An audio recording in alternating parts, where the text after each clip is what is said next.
Electing representatives. By 1787, it was clear to many Americans that the Articles of Confederation desperately needed revisions. In May 1787, delegates from all the states except Rhode Island met for this purpose in Philadelphia. They called this meeting the Constitutional Convention. The delegates agreed to keep the discussions and votes a secret until the convention was over. James Madison felt the country's constitution needed to be more than simple tweaks. It needed a complete overhaul.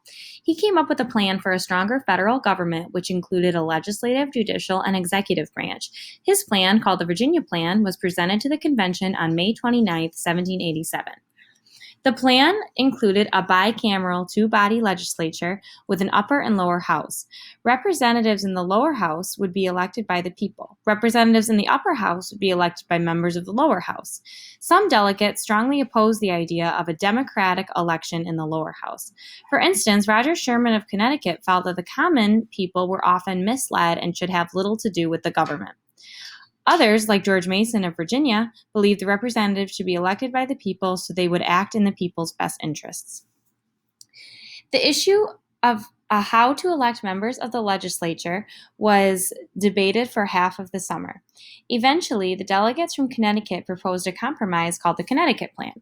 Members of the lower chamber of Congress, called the House of Representatives, would be directly elected by the people. Members of the upper chamber of Congress, called the Senate, would be appointed by state legislatures. The delegates would also decided on term limits. Representatives would serve 2-year limits, while senators would serve 6-year terms. Members of Congress followed these guidelines for more than 100 years.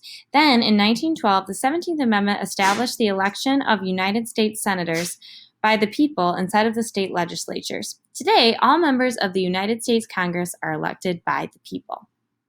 When you get done reading this and you go to your agenda, you will go down to task 2. You should have already clicked on task 1, which was the election representatives reading that I just read to you.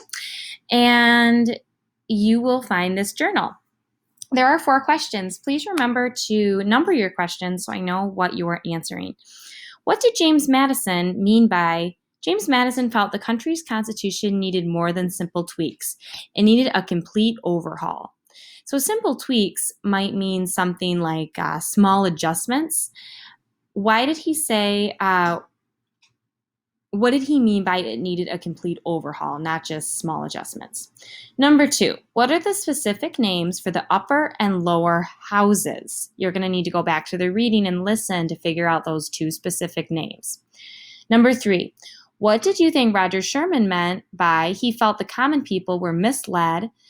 So common people would be people that are not in the government or maybe don't have as much power, were often misled and they should have little to do with the government. What do you think he meant by that? And number 4, what did the 17th Amendment establish?